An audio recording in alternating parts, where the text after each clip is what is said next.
all it could be. Because there are two types of letter. No more of a sentence than a title. It makes you should see the title for these publications. It goes on and on and on. It's like, oh my God. Okay, anyway. Not a title. You don't need to read it after you read the title. So really. Summary statistics, do I still do summary statistics? Yes. Is there any difference in how I do summary statistics? Dichotomous. You don't do them. Yeah, I sort of included it over Yeah. here. Okay. Yeah, but I think it would be the same. Okay, now that I have multiple variables, possibly with two or more dichotomies, now we're doing what? Pearson or phi. And I'm gonna make a note here, this is if you have greater than or equal to two dichotomies. If you only have one dichotomous, you don't have to do a phi. Correlation coefficients, and then, once again, in parentheses, p-value. Now, if you, in each of those little squares, if you want to say, you know, your top number, your correlation coefficient, and then the bottom number, if you actually want to type in every time, p equals whatever, then you don't have to have this, but it seems tedious to me, so. Okay, we don't do any conclusions. So we progress on to our equation. Now our equation is possibly, it could have one or more predictors, so we don't know. Do I do a confidence interval for, let's say it has more than two or more variables? Do I do a confidence interval for my partial slopes? No. I could, but I don't. Do I do a fit of the model? Yeah. Is it still the adjusted R squared with an interpretation? How many assumptions do I have now? Let's assume that there are two or more predictor variables. 3. 3, very good. Okay. Outliers. Do I still do outliers? Yes. And I'm going to, on outliers, let's remind ourselves that we have to define outliers as well. What do I say for definition of an outlier? Extreme values that unduly influence the, yeah, the coefficients, the estimates, or whatever. Let me just write that down. Extreme values.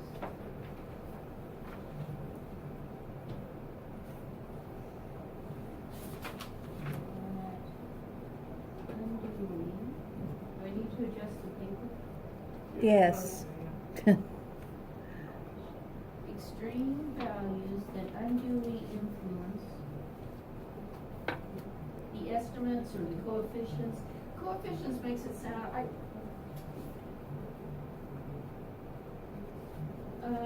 coefficients makes it sound like just a coefficient in front of that, in front of each of the x's. And I've got that y-intercept, so. Okay. Anything else? You just want the one outlier for the Ask me again? You just want the one outlier for the multivariate? The H step? No, I'll be, telling you. Usually when I test, we don't have time to, all this information and, you know, I only have an hour and 15 minutes for the test. So I have to pick and choose. So I want to include it all. But that's not very realistic. Any questions on this? Yes.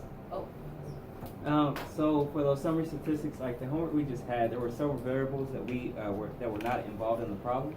So would you want the summary statistics on those variables as well? Okay, so let's take weight. It was not in the final model. No, I was talking about the SBP res, something like that, because I actually took those lines out in Excel and then ran my summary statistics on the ones that you were asking here. There's sex, age, weight. I see.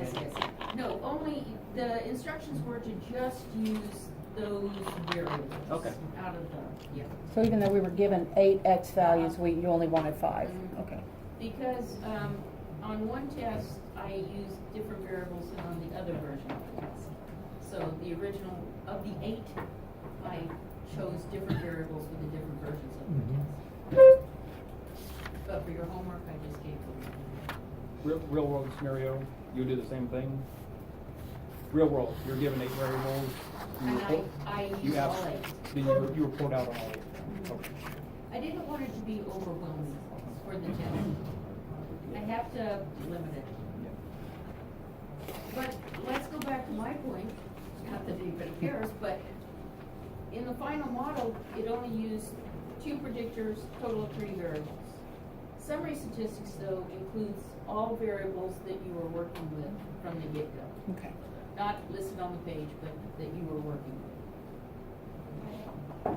Correlation coefficients, it includes everything that you're working with. Even though it didn't end up in the final model. Okay. I have a quick code question. Oh, yes, oh, I was gonna do the code. Thank you. Oh, just kidding. Well, you can do the code first, and then if I still have Okay, a question, okay. then I'll ask it. Good plan. I like it. Okay, so let's do linear regression. Where's mine? Linear. Okay, so what code am I gonna use? What's my first thing? Oh, yes. Proc means, let's do this. Yes, you're absolutely right. The first line of code is the ODS. Yeah, thanks. But on a test, if I ask you to write the code, I will say list the SAS procs, okay? And I will have, of course, SAS will be capitalized, but the procs, usually I put it all in caps and I bold it because I'm only interested in the procs, okay? Okay, so what's my first proc? Not that Proc. it can't be in a different order, but Prop mean, proc means, okay. What comes next? prop Give me core, another- Proc what? prop core, Give me another one. Yeah, Yeah, prop we freak. had a dichotomous variable for our linear regression. We'd be doing prop freak, show me, Can you move that paper up a little? oh, yeah. Thanks. Is it, are we good? Yeah, I can turn my head, but that somehow seems like too much effort. I feel Okay. ya. Prop freak what? Tables, and I'm gonna do this, dichotomous 1 by dichotomous 2. Oh, we don't have 2. We only have 1. I'm so sorry. Why I keep leaping ahead? Racy. But remember that for the multiple regression. Okay, now then, tell me again what we're doing? Proc reg.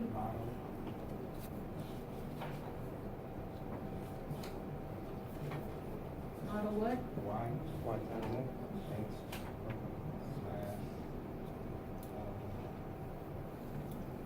CLVR influence.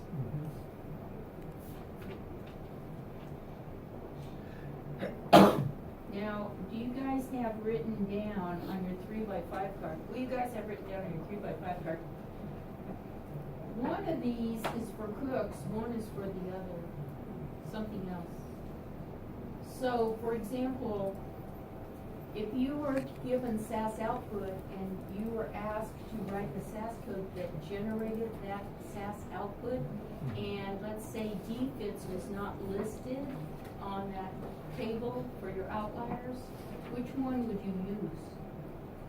The R or the influence? Look that up. Okay, and then what else?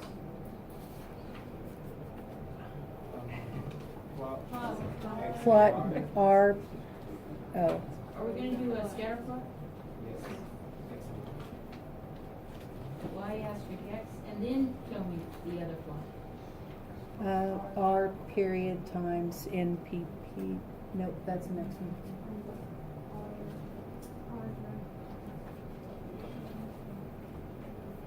What is it? Asterisk and Are you sure? 100% positive. 100% positive?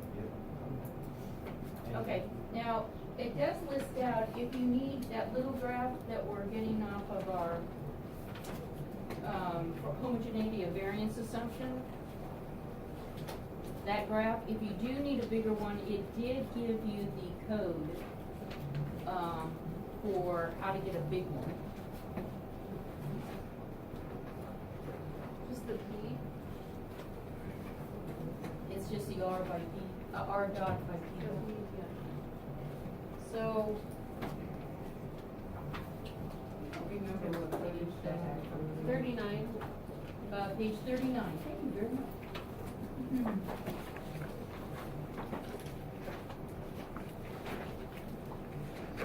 Is that all we need? Yes? Run, I don't know, but it's not. but that's it's not a proc. Okay, so now let's go over to multiple regression. Do I need a proc for these? Do I need a proc for? Yes. What else am I gonna insert? Now that I have, let's just assume, I've got two or more dichotomous variables, I'm gonna do a what?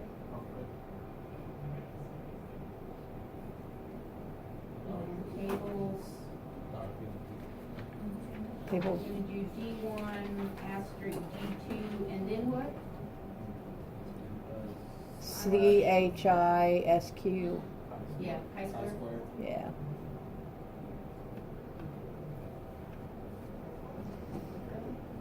Now, how many proc rates do I have? 3. So the first one is going to have how many variables? The Y and the rest of all the variables. All the variables. And I'm gonna do a selection equals Stepwise. stepwise. My second one. How many variables? The one that survived. The- Stepwise. The ones that Based survived on in the- stepwise, yeah. Which ones stepwise gave me? Yeah. Very good. And then I'm going to do a selection equals Adjusted R squared. adjusted R squared.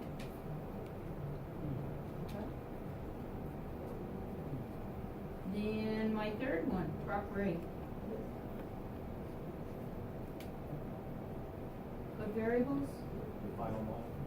The final model, which is based on the adjusted R squared, which is based on, I've eliminated things, models that have collinearity and models that, as I've added a variable, did not increase the adjusted R squared by more than 0.05.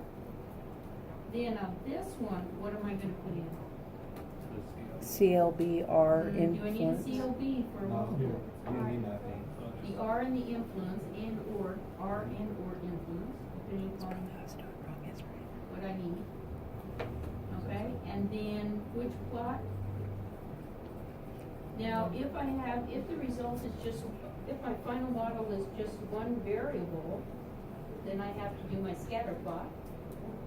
But let's say it's two or more variables, so I'm just gonna have the R dot by DPP dot.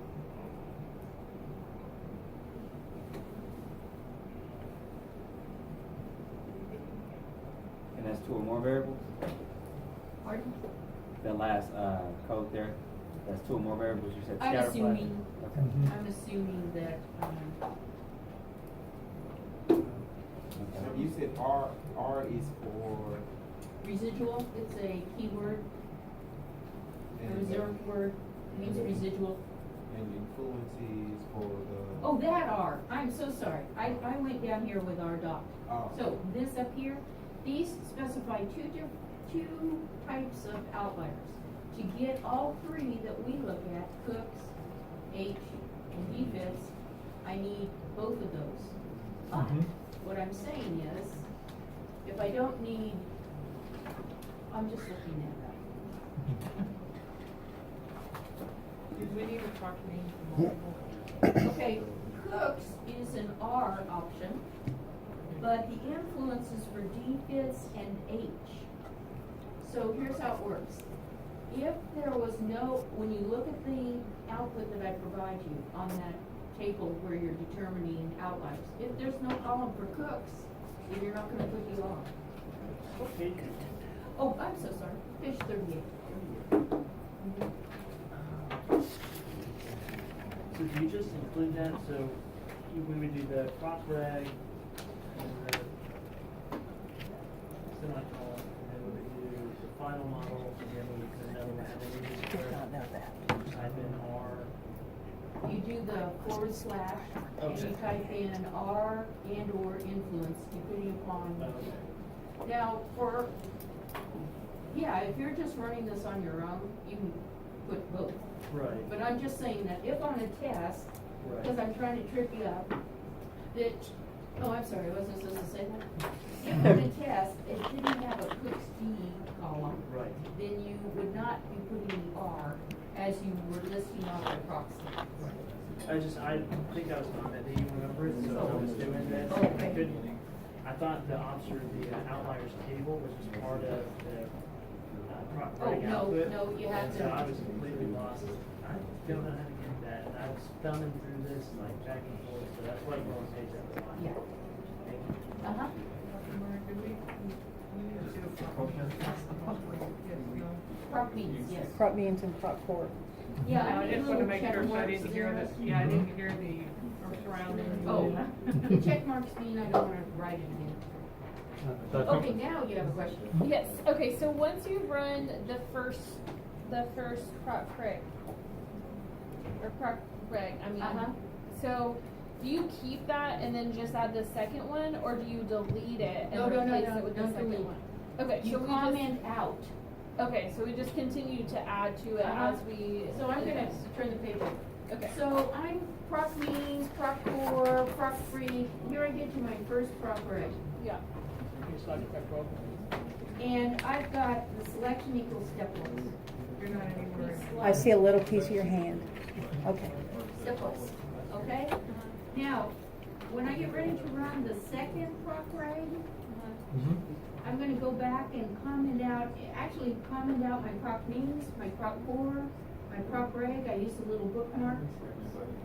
That leaves that command in your program in case you have to run it again, but SAS does not run it. But does it matter if you comment it out or don't comment it out? Well, what I'm worried about, no, it does not. What I'm thinking is that you're generating a lot of stuff that you have to look through. Right. As opposed to everything's commented out except for that last prop reg, and there are my answers. Perfect. Thank you. Uh-huh, sure. Yes. Basically, I have a question on the proper stepwise. Is that necessary? Because I run the Pearson's correlation coefficient, and I can weed out those variables that I don't need just with Oh, that. which variables do you not need? The ones that are collinear, and all right. So I'm looking at the ones that are collinear, Okay. and then I'm checking their correlations, the coefficients, Uh-huh. and then I The pick one with the correlation highest. coefficient, you see that sex and weight has a p-value of less than 0.0001. Right. Okay. And then I see which one has the highest correlation Ah. with the Y, and then I just Uh-huh. weed out the lower one. I get Oh. the same answers you're getting. So is You're that doing a lot I more was stepwise? gonna work. say, that was very lucky. Is that lucky? Yeah, Okay. that is very lucky. Okay, I didn't know that. Okay, here's how it works. We did summary statistics to summarize one variable at a time. Mm-hmm. Then we did the prop core to summarize two variables at a time. The multiple regression has many variables. And I don't know, I can't remember, I don't think we've seen it yet, but SAS will run a model, first step, it's doing a step, it runs the first step, it puts in whatever. And then it'll run the next variable with that first variable, and it's possible that first variable now, p-value is changed, and it's no longer significant, so it will remove it from the model. It's because you have so many variables interacting with each other that you can't base this only on those pairwise comparisons. Okay. The only time that we really used the pairwise comparison was when we were trying to find that first variable that we put into the model. After that, anybody's guess.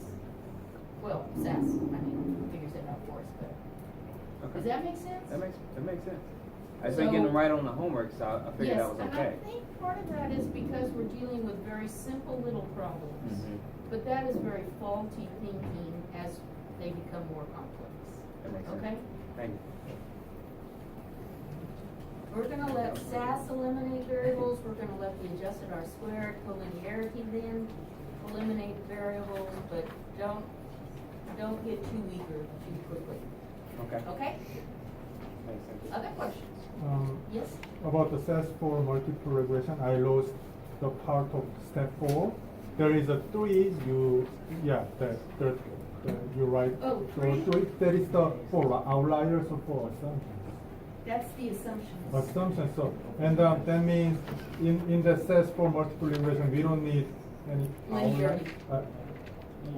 When we do multiple regression, whereas if Yeah, we're linearity. using 2 or more predictor variables, Understand. linearity is not applicable. And what about the outliers?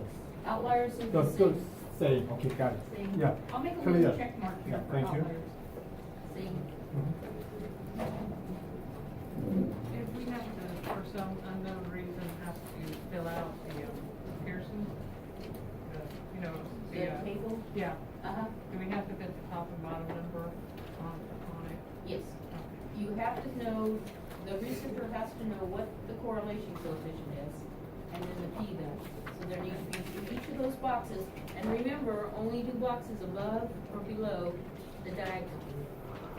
Don't- If it's wrong, students don't like to lose points for that, but it's wrong if you do the combo.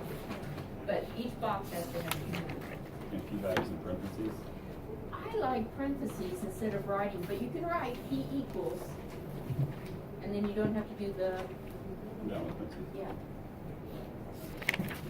About whichever the, you prefer. sorry, about the assumptions of the SAS for multiple regression. Uh-huh.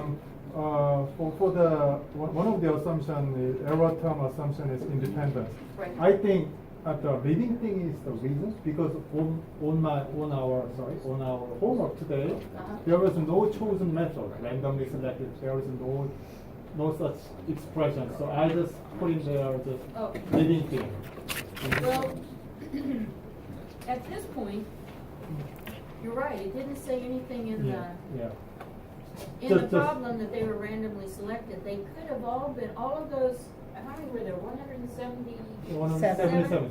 They could all have been distant relatives of one another, and therefore they would not be independent. But we're assuming that if a researcher's going to do a study with this amount of data, et cetera, he's going to make sure it's a random sample. We just have to assume that. Thank you. Yeah. Back on the linear regression, Mhm. there was supposed to be a written conclusion for Pearson's correlation. Could you Uh-huh. go over that again, kind of what you're looking for in the statement? So let me write that out. I'm gonna turn the page over, okay? So, let's do, for linear regression, Pearson's correlation coefficient, okay? The conclusion is that R, and it's is or is not significantly, I'm gonna abbreviate, significantly, I can, you cannot, significantly different than 0. And that implies that there is a significant correlation.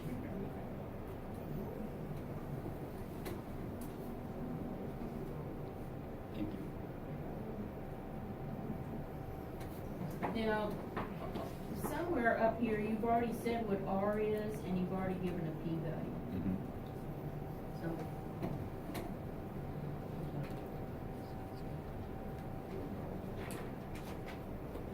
Other questions? Okay, so for Tuesday night, you're going to have flag. And then we're gonna start dummy variables, which is on page 77, and there'll be a homework problem for that. And then Thursday night, we'll start logistic regression, but it will not be on the test. So the test will just include linear and multiple. Yes. Yes. Could we expect to see some t-test requests in the test? Oh, That's a yes. There was a reason why we learned, yes, we were learning SAS, but there was a reason why we learned how to do a t-test and a chi-square, and then I just threw away the paper. But yes, it's because, yeah, we continue to use it throughout the semester. So are dummy variables gonna be on the test too? Yes. We'll have a chance to do a homework problem, come back, ask questions. Will we need the T-tables again for this test? then? We will need just the t-table. Just tipping. And I will provide that, since it's just one table, I will provide that, I'll staple it to the test. Okay. Okay.